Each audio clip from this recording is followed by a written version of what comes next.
Welcome to the video for chapter 7.3. In 7.2, we talked about catabolism as a whole and the different ways that we can enter that central pathway.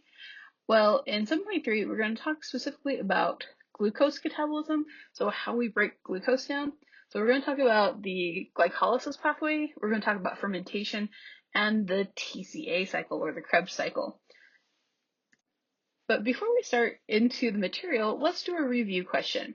Okay, review question number 2 says, in the above diagram, the NAD plus dinucleotide, aka the molecule on the left, A, gains electrons and is oxidized, B, gains electrons and is reduced, C, loses electrons and is oxidized, or D, loses electrons and is reduced. Okay, pause the video here, go back to 7.2, look at your notes, and see if you can't find the answer.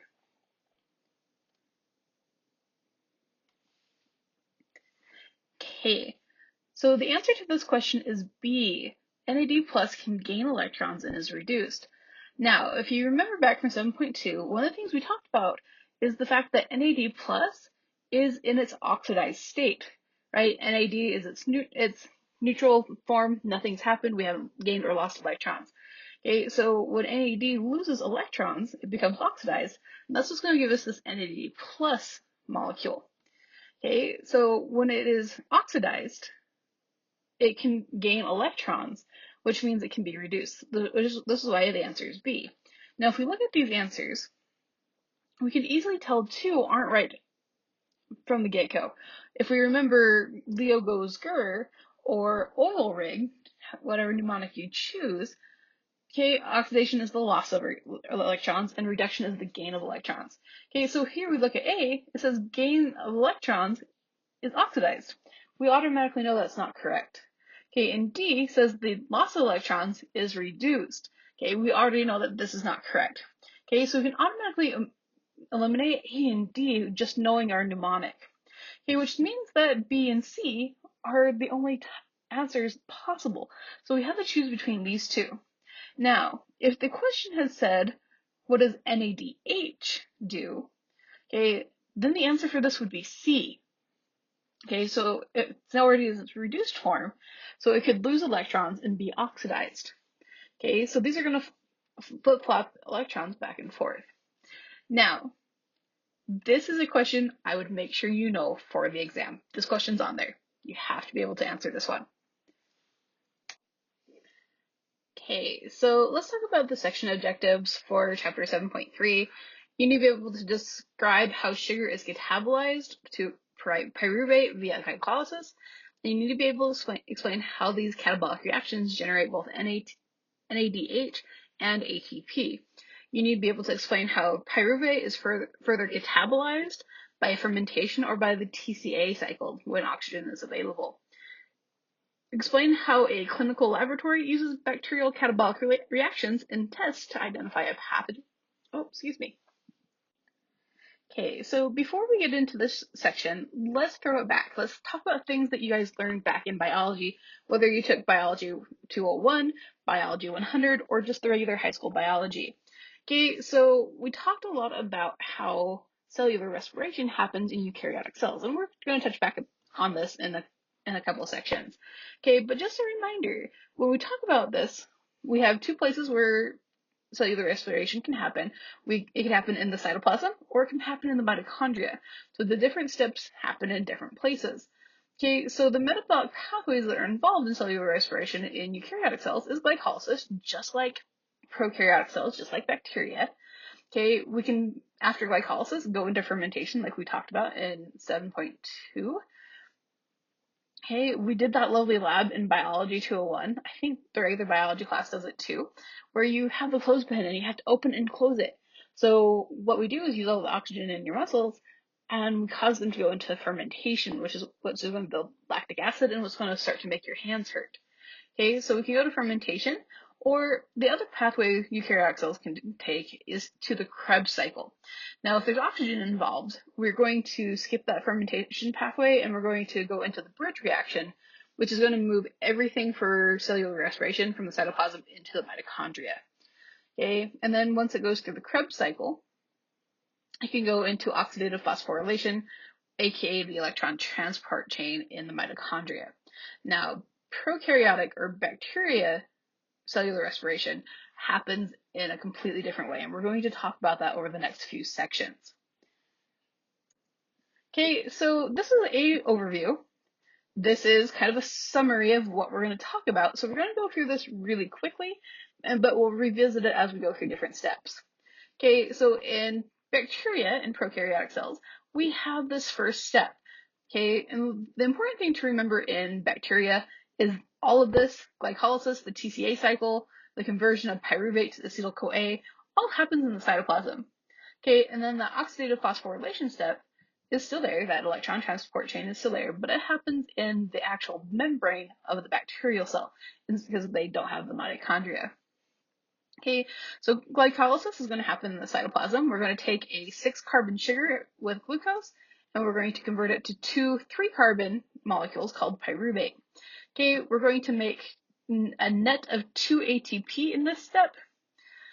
Okay, and we're also going to generate some high energy electrons like we talked about in 7.2, and some NADH+, that electron carrier, that energy carrier that's going to carry this energy through the system. Okay, so after glycolysis happens, we have some pathways we can go through.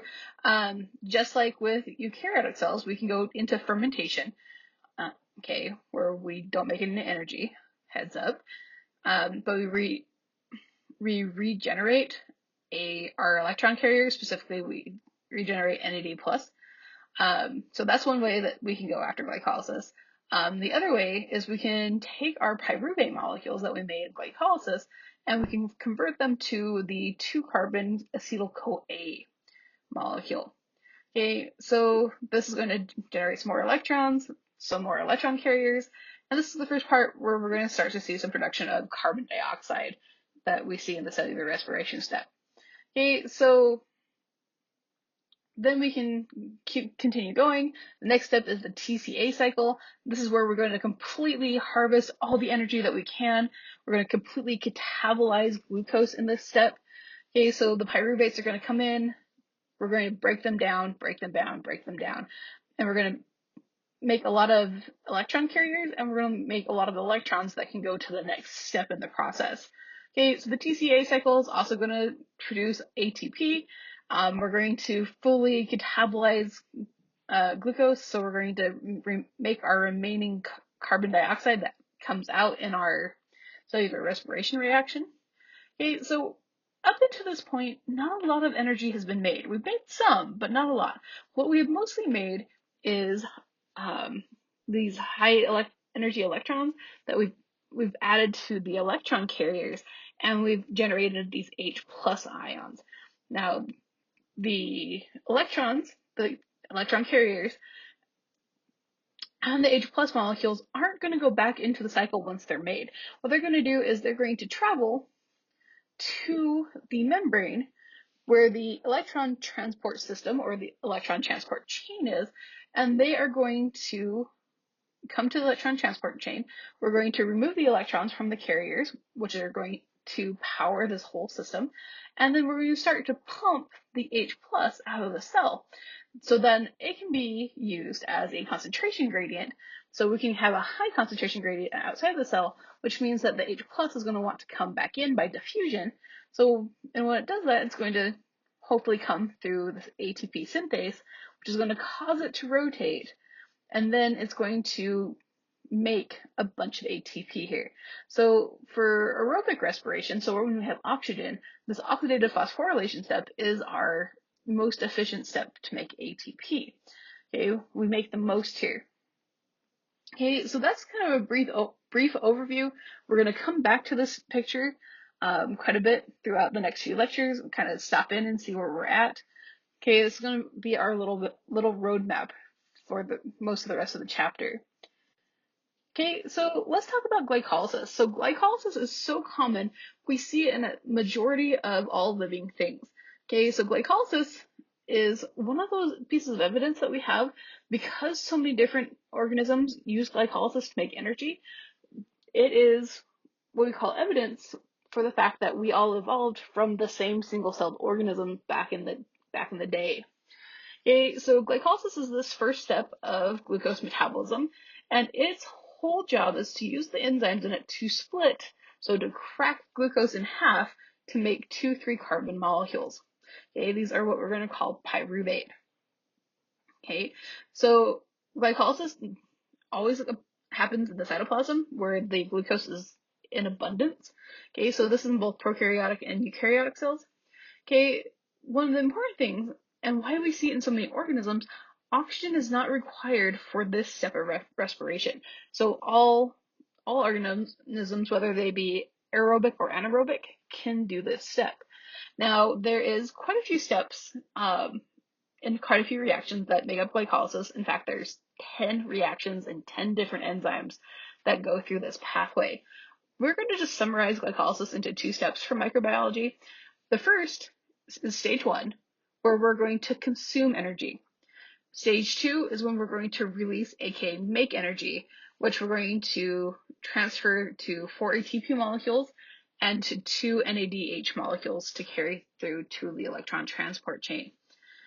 Now, one of the important things to remember about metabolism is sometimes you have to spend energy to make energy. Same process of the idea that you have to spend a little bit of money to start making money when you start a business. Okay, so stage 1 is where we're going to put our money where our mouth is. We're going to use our energy, and then in step 2, we're going to reap the benefits of using that energy to make more energy. Okay, so let's talk about these 2 stages of glycolysis in a little bit more detail. Now, we sometimes refer to stage 1 as the energy in stage. Okay, this is where we're going to pay our energy tax in order to make energy later. Okay, so we're going to start with our 6-carbon sugar. We're going to start with glucose. Okay, we're going to add our ATP in, and it's going to hydrolyze the ATP. So we're going to get a phosphate group and ADP back.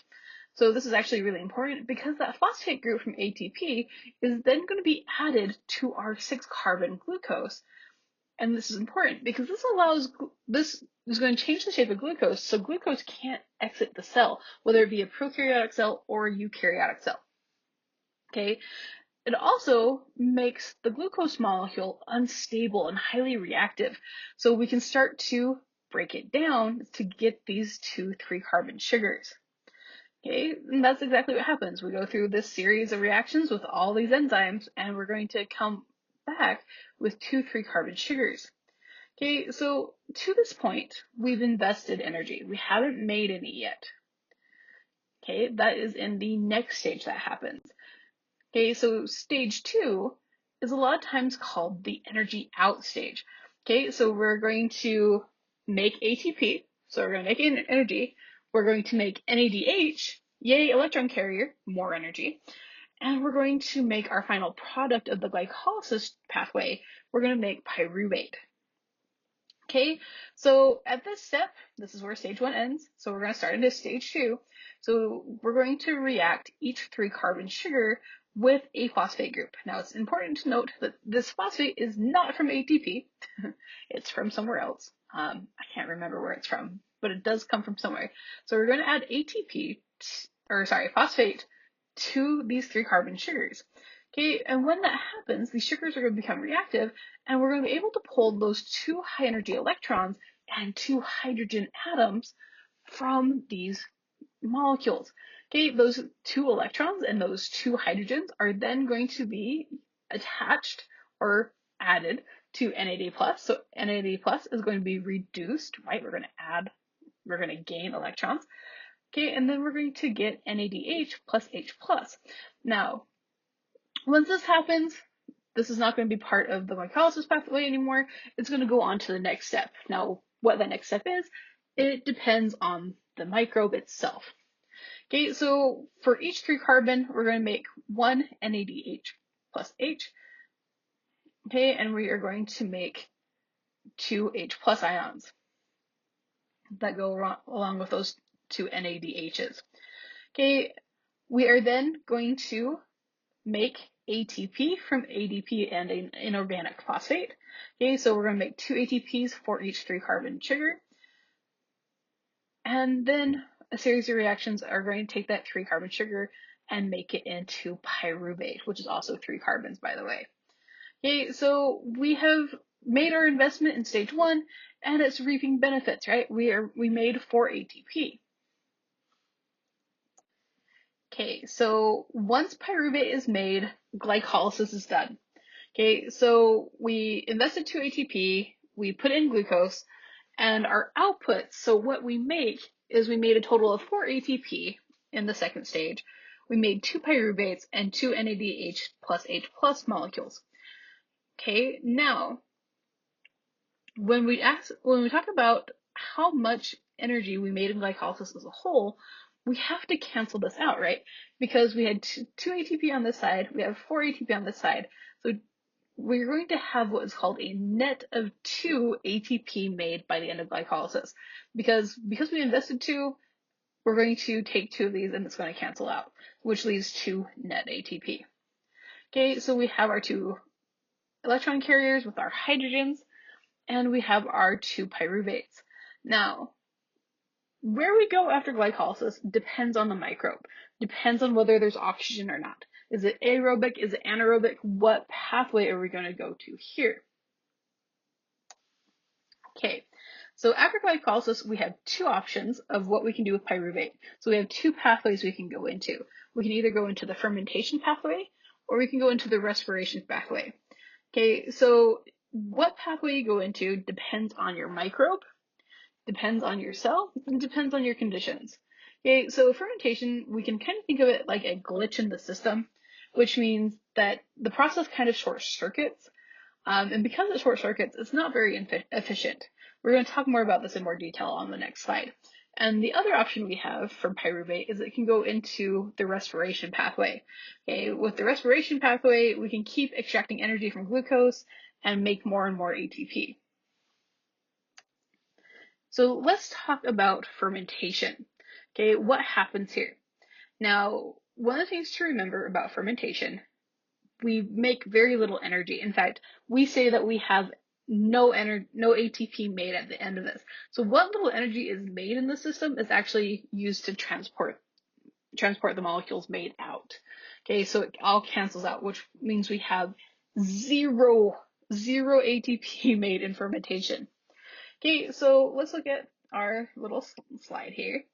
Okay, so we have this glycolysis pathway we just talked about. Okay, everything we just talked about. So once we get to the 2-pyruvate, we have 2 options for fermentation. So we have 2 types.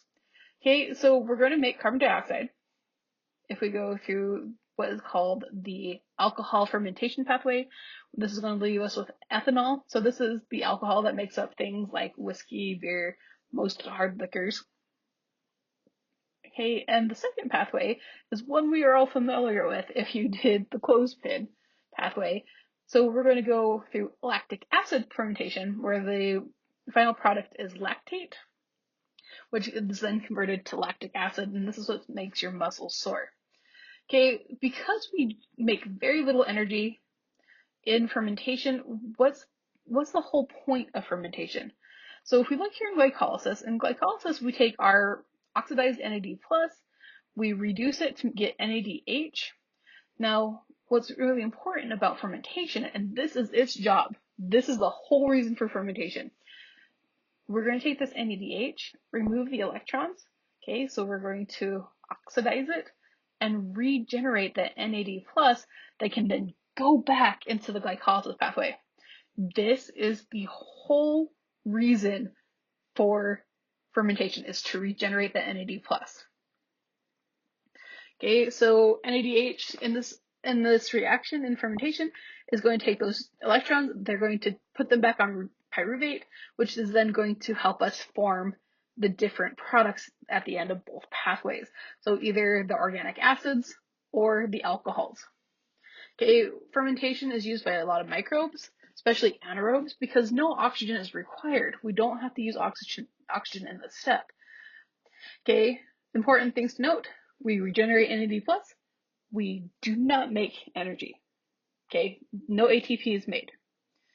Okay, so fermentation, this is why we say it short circuits, right? We don't, we catabolize glucose or pyruvate a little bit more, but only to make certain products.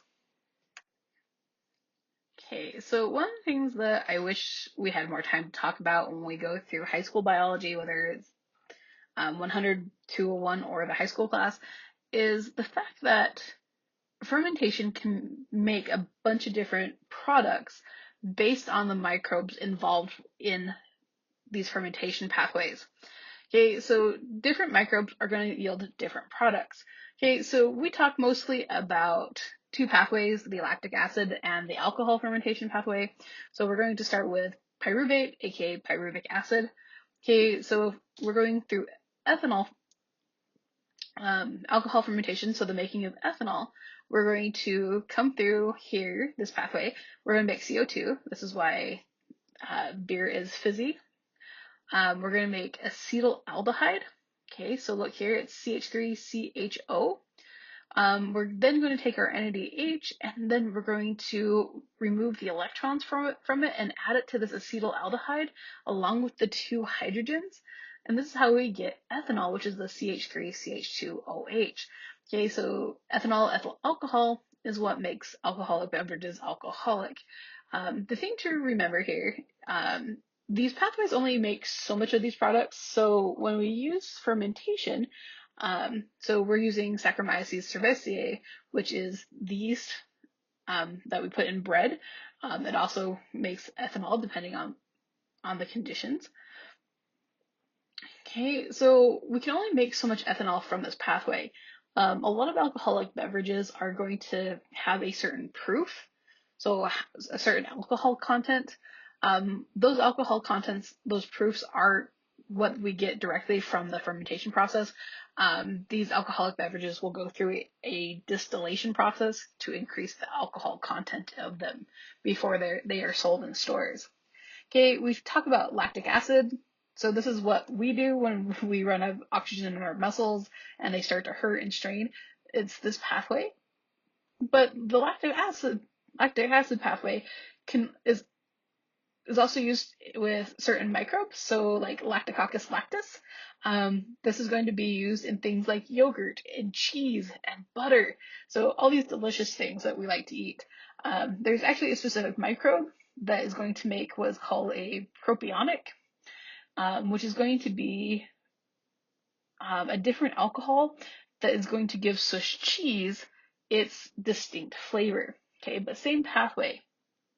Okay, we have some microbes that are going to make different types of alcohol. So like isopropanol and butanol, these are what we call industrial solvents, so they're used in industry. E. coli will also go through fermentation, so it makes succinic acid, which can then be used to make other things. So depending on the microbe, we can get different amounts or different products from this. Okay, so one of the things that were great about all these is these are the waste products that the microbes make. Okay, so ethanol, lactic acid, these are going to be things that change the environment that the microbes are in. So a lot of these products are good for preserving food. Okay, so that's why we use them to make things like yogurt and cheese and butter and alcohol. Okay, they're great for food preservation. So even though we make all these different products, we do not make ATP. We do not make any more energy. Okay, so the fermentation process is not as efficient as respiration. But one of the reasons why a lot of prokaryotic cells like yeast and bacteria go through it is because they're really small. They don't have a lot of energy needs. Okay, so fermentation, even though it doesn't produce any energy, that 2 ATP, net ATP that we make from glycolysis is enough to run a lot of bacterial and yeast cells, which allow them to make all these different products. Okay, so one of the other things that we need to talk about with fermentation is how we use it in differential plates, because we've seen fermentation pop up a lot when we're talking about the different diagnostic tests we can use to figure out what microbes are causing disease. Okay, so fermentation, we make all these different products. A lot of them are acidic, so a lot of agar plates like the mannitol salt agar, the Hectoan agar, and a couple of the other ones that we've talked about are all going to have pH indicators in them that are going to indicate that we have fermentation happening, so that we have microbes that are building these acids. Okay, so one of the ones that we use for E. coli to tell the different pathogenic versus non-pathogenic species from each other is we're going to use what is called the sorbitol fermentation test.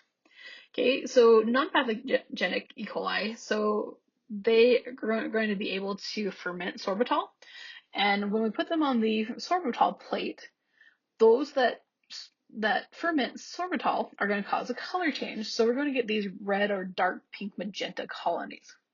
Okay, so pathogenic E. coli don't ferment sorbitol. Okay, they don't have access to it. This is the same thing with lactose with our E. coli that's supposed to be part of our guts.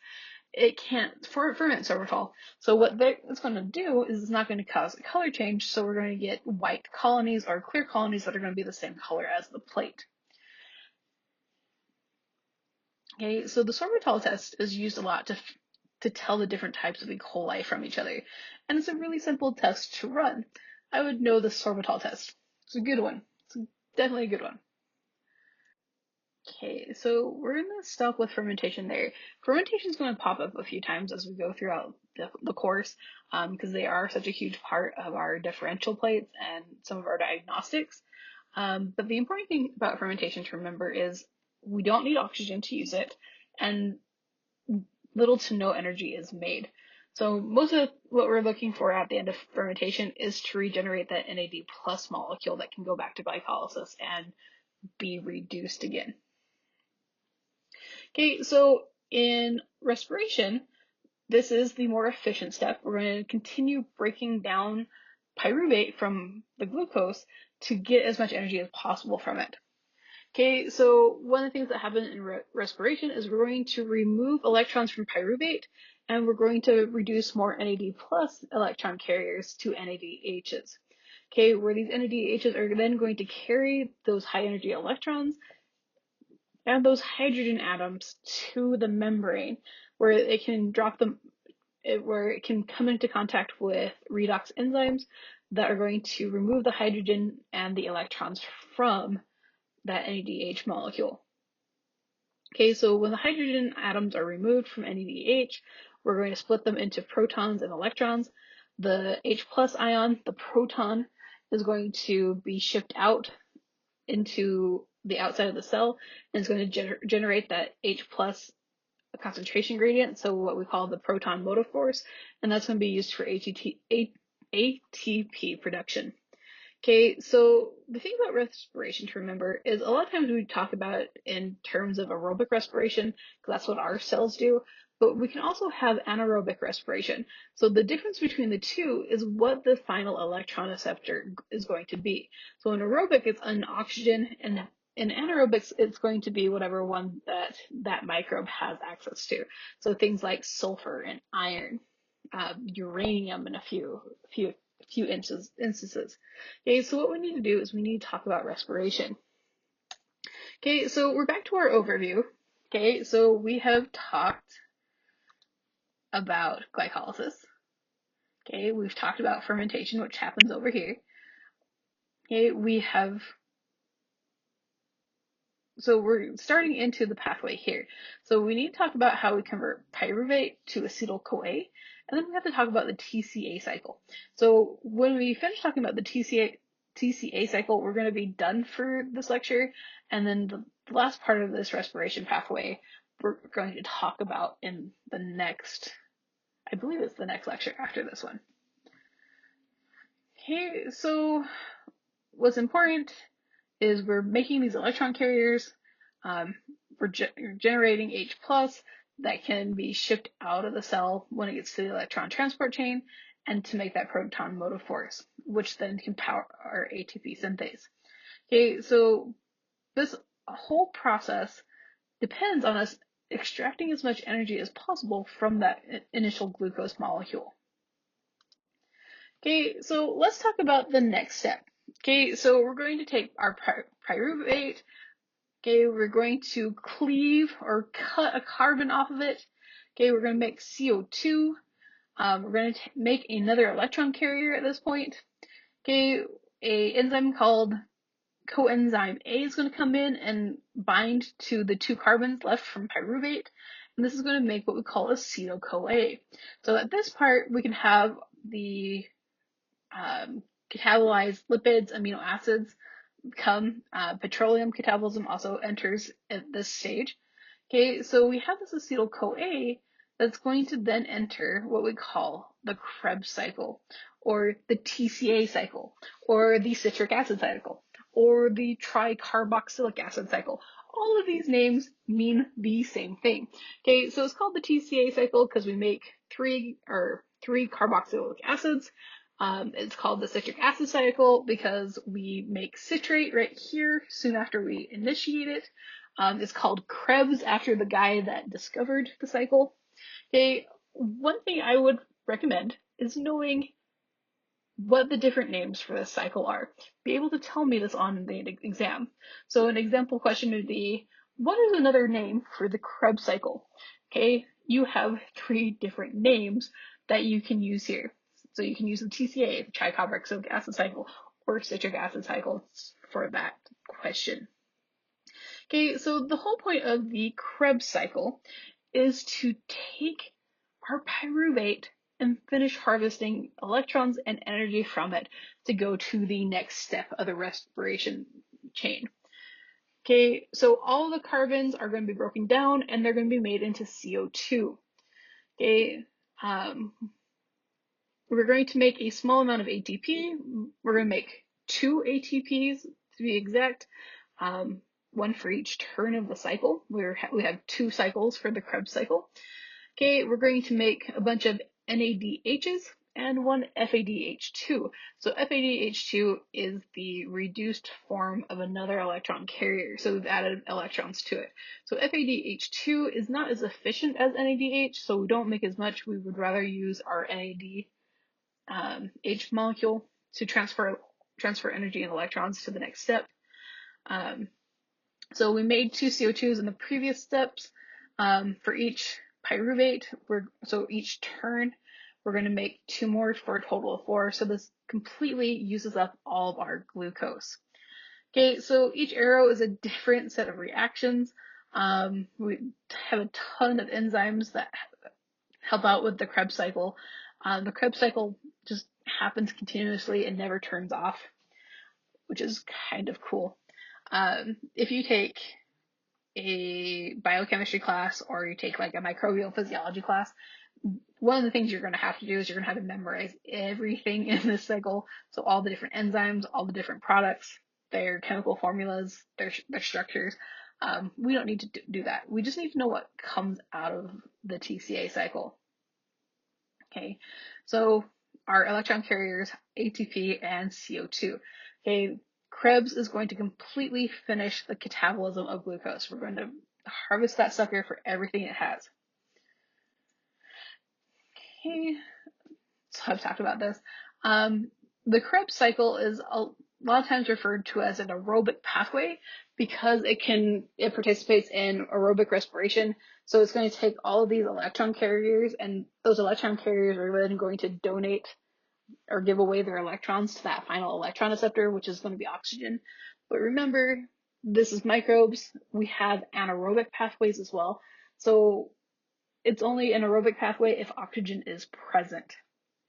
Okay, if oxygen is not present, then it's going to be anaerobic.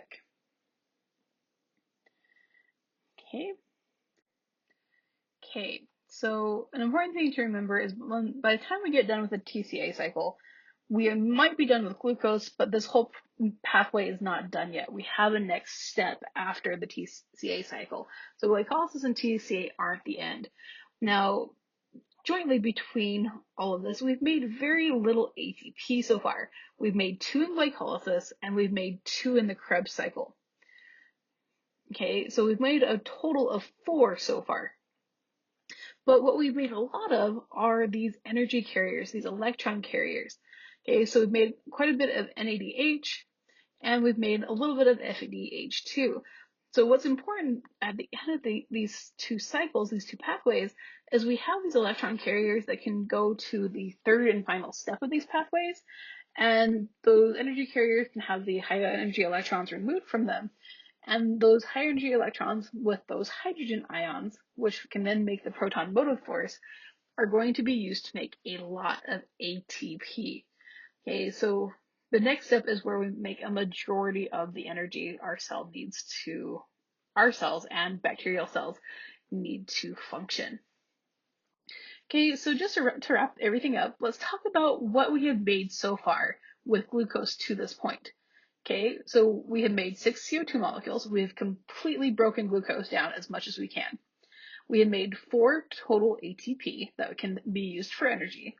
We've made 10 NADH molecules. We've made 2 in glycolysis, 2 from the oxidation of pyruvate, so when we convert pyruvate to acetyl-CoA, and 6 from the Krebs cycle alone.